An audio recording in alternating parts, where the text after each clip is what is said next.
السلام علیکم ورحمۃ اللہ وبرکاتہ۔ ناظرین، اگر ابھی تک آپ نے ہمارے چینل کو سبسکرائب نہیں کیا تو ہمارے چینل کو سبسکرائب کر لیں اور ساتھ میں لگے بیل کے آئیکن کو ضرور پریس کریں تاکہ ہماری آنے والی ہر نئی ویڈیو کا نوٹیفیکیشن آپ کو بآسانی مل سکے۔ تو چلتے ہیں آج کے عنوان کی طرف۔ آج کی ویڈیو کا عنوان ہے دریا کی موجوں سے ماں کی گود میں۔ فرعون کو نجومیوں نے یہ خبر دی تھی کہ بنی اسرائیل میں ایک ایسا بچہ پیدا ہوگا جو تیری سلطنت کی بربادی کا سبب ہوگا۔ اس لیے فرعون نے اپنی فوجوں کو حکم دے دیا تھا کہ بنی اسرائیل میں جو لڑکا پیدا ہو اس کو قتل کر دیا جائے۔ اسی مصیبت و آفت کے دور میں حضرت موسیٰ علیہ السلام پیدا ہوئے تو ان کی والدہ نے فرعون کے خوف سے ان کو ایک صندوق میں رکھ کر صندوق کو مضبوطی سے بند کر کے دریائے نیل میں ڈال دیا۔ دریا سے نکل کر ایک نہر فرعون کے محل کے نیچے بہتی تھی۔ یہ صندوق دریائے نیل میں بہتے ہوئے نہر میں چلا گیا۔ اتفاق سے فرعون اور اس کی بیوی آسیہ دونوں محل میں بیٹھے ہوئے نہر کا نظارہ کر رہے تھے۔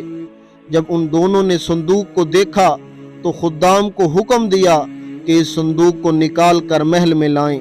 جب صندوق کھولا گیا تو اس میں ایک نہایت خوبصورت بچہ نکلا جس کے چہرے پر حسن و جمال کے ساتھ ساتھ انوار نبوت کی تجلیاں چمک رہی تھیں۔ فرعون اور اس کی بیوی آسیہ دونوں اس بچے کو دیکھ کر دل و جان سے اس پر قربان ہونے لگے، اور آسیہ نے فرعون سے کہا کہ ترجمہ: یہ بچہ میری اور تیری آنکھوں کی ٹھنڈک ہے، اس کو قتل مت کرو، شاید یہ ہمیں نفع دے یا ہم اس کو بیٹا بنا لیں۔ اور وہ اپنے انجام سے بے خبر تھے۔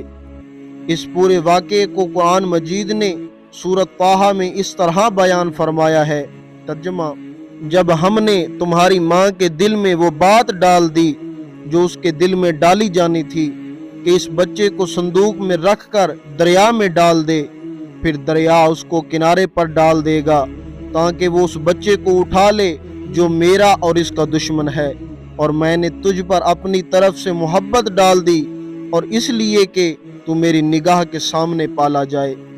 چونکہ ابھی حضرت موسیٰ علیہ السلام شیرخوار بچے تھے، اس لیے ان کو دودھ پلانے والی کسی عورت کی تلاش ہوئی، مگر آپ کسی عورت کا دودھ پیتے ہی نہیں تھے۔ ادھر حضرت موسیٰ علیہ السلام کی والدہ بے حد پریشان تھیں کہ نامعلوم میرا بچہ کہاں اور کس حال میں ہوگا۔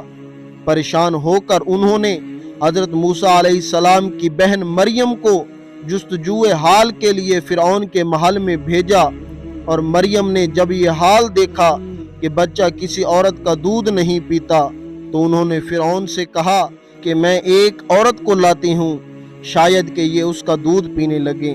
چنانچہ مریم حضرت موسیٰ علیہ السلام کی والدہ کو فرعون کے محل میں لے کر گئیں، اور انہوں نے جیسے ہی جوش محبت میں سینے سے چمٹا کر دودھ پلایا تو آپ دودھ پینے لگے۔ اس طرح حضرت موسیٰ علیہ السلام کی والدہ کو ان کا بچھڑا ہوا لال مل گیا۔ اس واقعہ کا تذکرہ قرآن مجید کی سورۃ قصص میں اس طرح بیان کیا گیا ہے کہ ترجمہ: اور صبح کے وقت موسیٰ کی ماں کا دل بے قرار ہو گیا، بے شک قریب تھا کہ وہ اس کا حال کھول دیتی اگر ہم اس کے دل کو مضبوط نہ کرتے کہ وہ ہمارے وعدے پر یقین رکھنے والوں میں سے رہے۔ اور موسیٰ کی ماں نے ان کی بہن سے کہا کہ اس کے پیچھے چلی جا، تو وہ بہن اسے دور سے دیکھتی رہی، اور ان فرعونیوں کو اس کی خبر نہ تھی، اور ہم نے پہلے ہی سے سب دائیاں اس پر حرام کر دی تھیں۔ تو موسیٰ کی بہن نے کہا، کیا میں تمہیں ایسے گھر والے بتا دوں جو تمہارے اس بچے کی ذمہ داری لے لیں اور وہ اس کے خیر خواہ بھی ہوں؟ تو ہم نے اسے اس کی ماں کی طرف لوٹا دیا تاکہ ماں کی آنکھ ٹھنڈی ہو اور وہ غم نہ کھائے اور جان لے کہ اللہ کا وعدہ سچا ہے، لیکن اکثر لوگ نہیں جانتے۔ حضرت موسیٰ علیہ السلام کی والدہ کا نام یوحانز ہے اور باپ کا نام عمران ہے، اور حضرت موسیٰ علیہ السلام کی بہن کا نام مریم ہے، مگر یاد رکھو کہ یہ وہ مریم نہیں ہے جو حضرت عیسیٰ علیہ السلام کی والدہ ہیں۔ حضرت عیسیٰ علیہ السلام کی والدہ مریم حضرت موسیٰ علیہ السلام کی بہن سے سینکڑوں برس بعد ہوئی ہیں۔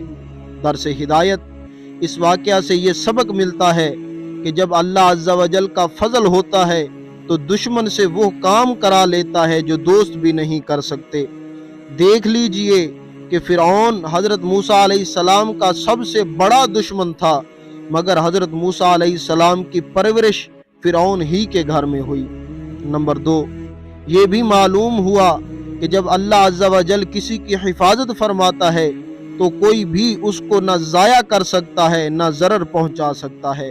غور کرو کہ حضرت موسیٰ علیہ السلام کو کس طرح باحفاظت صحت و سلامتی کے ساتھ اللہ عز و جل نے پھر ان کو ماں کی گود میں پہنچا دیا۔ واللہ تعالی عالم۔ ایک خوبصورت شعر سماعت فرمائیں: فانوس بن کر جس کی حفاظت خدا کرے، فانوس بن کر جس کی حفاظت خدا کرے، وہ شمع کیا بجھے جسے روشن خدا کرے۔ ہمیں اللہ عز و جل کے فیصلوں پر یقین ہونا چاہیے۔ اللہ عز و جل کی طرف سے اگر کوئی آزمائش بھی آئے تو اس پر صبر کرنے والے بن جائیں۔ آزمائش کچھ دنوں کی ہوا کرتی ہے، مگر رب تعالیٰ کے حفاظت اور رحمت ساتھ ہو تو بندہ بڑی بڑی آزمائشوں سے بھی گزر جاتا ہے۔